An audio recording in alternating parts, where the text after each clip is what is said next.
Video games are evolving in a similar fashion to film, through hybridization. The genres are blending and creating new types of gameplay experiences. Borderlands 2 is an excellent example of this, as it is a thoroughly hybridized game, both in its type of gameplay and its environment. As far as gameplay is concerned, Borderlands 2 combines first-person shooter and role-playing game aspects. The game's environment is also hybridized and very similar to a space western-style movie or TV show.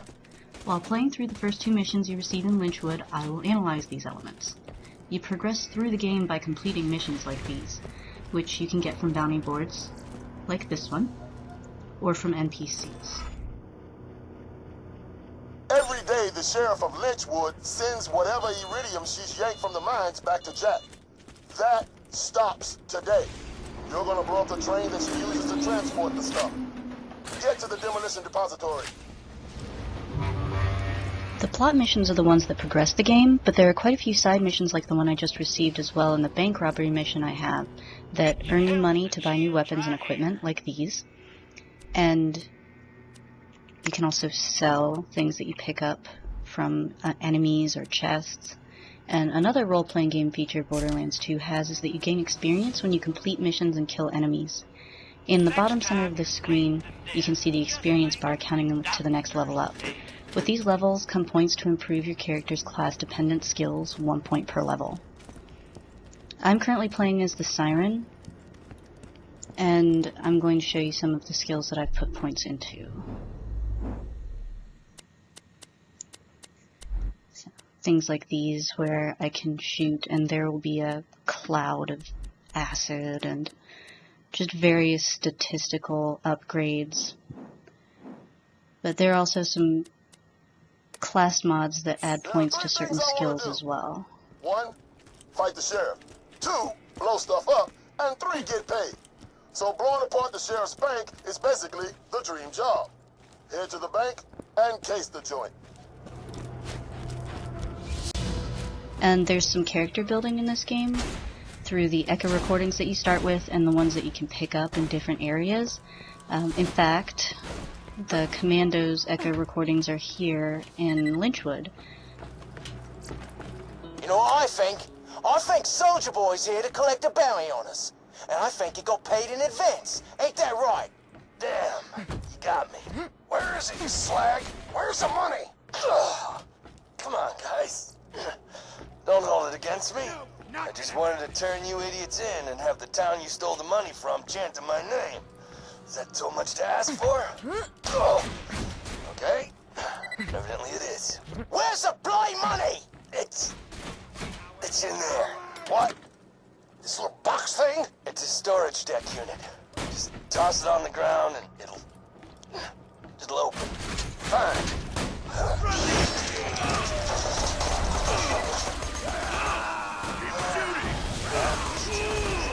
That ain't no storage deck. What the hell? Chew 'em up, turret. So his echo recordings give some insight into his glory-seeking personality, as opposed to my character Maya, who's on Pandora to discover more about her history and lineage through learning more about sirens. I got an idea. We need a bomb. Call it Skag Bomb. Now this ain't gonna make a lot of sense, but just bear with me. First, find some wax. As much like an RPG as this game is, there are a lot of things that set it apart, and I'll discuss this further after Brick gives me further instruction. Now that you got the wax, it's time to find some explosives. Favorite sentence I've ever seen. Just shoot your bandit around there named Mad Dog. So, you love to toss dynamite at my slabs when they came to town. Take him out and get his boots. As you can tell, there's quite a bit going on here. This game combines previously mentioned RPG aspects with the necessity of real-time reactions as opposed to more traditional turn-based play mediated by menus. While there are other action RPGs that utilize real-time reactions as well, Borderlands 2 is one of the few that does not take place in a fantasy world with a sword. Its playstyle is absolutely that of a first-person shooter. The FPS aspects of the game change the way you experience the role-playing parts. It's fast-paced, and you get information differently. Damn it! Every Everybody stop raiding the mine. Iridium is Hyperion's #1 priority. So if you attack the miners or steal their equipment, the sheriff will come down on you. Don't give her a reason. For example, what Deputy Winger just said over the speakers gave us some insight into his personality, the sheriff, and some background information about Lynchwood and Hyperion. It keeps the action moving. When you're talking to an NPC, you aren't stuck in place. You can keep moving around. You aren't given lines of dialogue to choose from like in many RPGs. Your input is completely assumed, and conversations are entirely for the benefit of giving you information. Shut the door to the track before the bomb reaches you. Also, there are very few cutscenes in this game. So, when you're getting information about mission, you might be in the middle of a fight. Good going. Now grab the bomb. Damn, you're strong. Take a ticket down the train. You're gonna put on a collision course with the sheriff's Iridium train. Borderlands isn't the only hybrid like this. Deus Ex Human Revolution is an FPS that also focuses on plot and character development, and on a smaller scale than Borderlands it has an economy and a system for character improvement. Overall, games are becoming much more multifaceted, and a lot of developers are beginning to blend genres to create a new and interesting product. Set up a detonator for the bomb cart. Get to it before the train leaves. Let me tell you something about Brick. We snagged him during the fall of New Haven. He never sold out his friends, but his puppy, it was this little brown thing. Once I wrapped my hands around its neck, I hear the crack of the bone over his sobs. I mean actual sobbing, like a baby. It was pretty embarrassing. Another way video game genres are evolving is through their environments. Nothing is created in a vacuum, and video games draw on anything from mythology to science fiction for inspiration. Borderlands is set on the alien planet of Pandora. It's a very diverse world. There's a modern city called Opportunity, run by the Hyperion Gun Corporation, which is owned by the sheriff's boyfriend, Handsome Jack, who is the bad guy. This area, however, the mining town of Lynchwood, has an environment more similar to a Western film. Explosives, huh? That ought to be fun. No more Iridium coming out of Lynchwood now, that's for sure. Let me know when you're ready for the next thing. Gotta say, that's pretty irritating. The Iridium mines, half the reason this town exists. Well, credit where credit's due. You really know how to push my buttons. I hear that after Brick escaped our custody, we tracked down the guy who dragged New Haven to Hyperion. Somebody named Shep Sanders. Brick gouged his eyes out with his thumbs and cracked his skull open like an egg, all while poor Shep screamed for mercy. Her friend Roland kicked him out of Sanctuary after that. You Vault Hunters think you're different from bandits, but you're not. The sheriff's spiel about bandits really fits into the Western theme. Over the speakers, she occasionally references hanging bandits, and she definitely dresses the part of the town sheriff. The missions I'm walking through now tie into the theme seamlessly. The one I just completed to blow up the sheriff's Iridium train was even called 310 to Kaboom. It's a bit of a surface level connection, but it's still a direct reference to a Western. The mission I started first, and I'm working on now, is to rob the sheriff's bank. And once you get under her skin enough, she even calls a showdown and you duel at high noon on Main Street. You even get a bonus for killing her with a pistol. And another objective of that fight is to not shoot the deputy, which I found quite amusing. And even though this section of the game is so much like a Western, the overarching science fiction themes combined with the diversity of the settings throughout the game bring to mind the hybrid film genre of the space Western. The technology in this area is one thing that sticks out. Objects like the fast travel station, the bounty board, vending machines, guns, echo recorders, and even the digital clock tower mark this as a hybrid environment. Also, there are marshals riding large armored dogs around the town, which is a little different.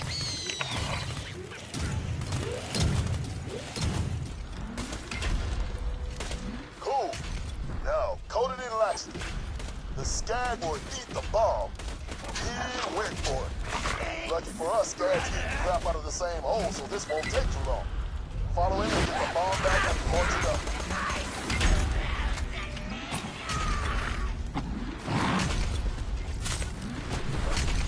Voila! One Skag bow bomb ready for bank busting. Just slap that on the bank wall and wait for the fireworks. The game also plays on another aspect common to space westerns, which is the protagonist as a bounty hunter, mercenary, or smuggler. This isn't just common in movies and television, like Firefly and Cowboy Bebop, but in games like the Metroid series as well. Deputy Winger again. If you know anyone with information regarding the whereabouts of a vault hunter, please tell them to come in of their own volition. Otherwise, the sheriff will torture the information out of them. I'm trying to help you here, people. If you play through all the missions in Lynchwood, you can hear a much larger variety of things from both the sheriff and Deputy Winger. Most of these things are not directed at you, but give you interesting background on the characters, which I'll definitely get into as soon as I rob this here bank. A bank robber. I'm gonna kill you. Get him, boys. That slab busted the bank. Let's loot the place and kill that idiot. Oh, crap, bank dog. Look out! Some of the background they give you is that Deputy Winger was deputized at gunpoint, and that the sheriff has 283 laws, with punishment for breaking them being death. One of the things that the sheriff says that is actually directed at the player is that she's always wanted to duel a vault hunter. This area is the only one that gives you background in that way. Typically you get information from conversations with NPCs or over the Echo network. And in Opportunity there's basically an outdoor history museum that tells the story of Pandora from the perspective of Jack as the hero. You got the money? Now get out of town, Slab, before the sheriff sicks her posse on you. Try, base. The incorporation of any kind of background is very natural in this game, and it progresses the plot without drawing you out of the gameplay. The way you organize the missions and what cues the echo recording during the missions makes it very easy to multitask and create a unique gameplay experience. Nice robbery. I think you deserve my best. Boys, get after him. Now, you gotta stash that cash or the sheriff's boys won't ever stop looking for you. Find a good place to hide it and my boys will pick it up later. Don't worry. I'll pay you even more than what you got from the bank job once this is all over.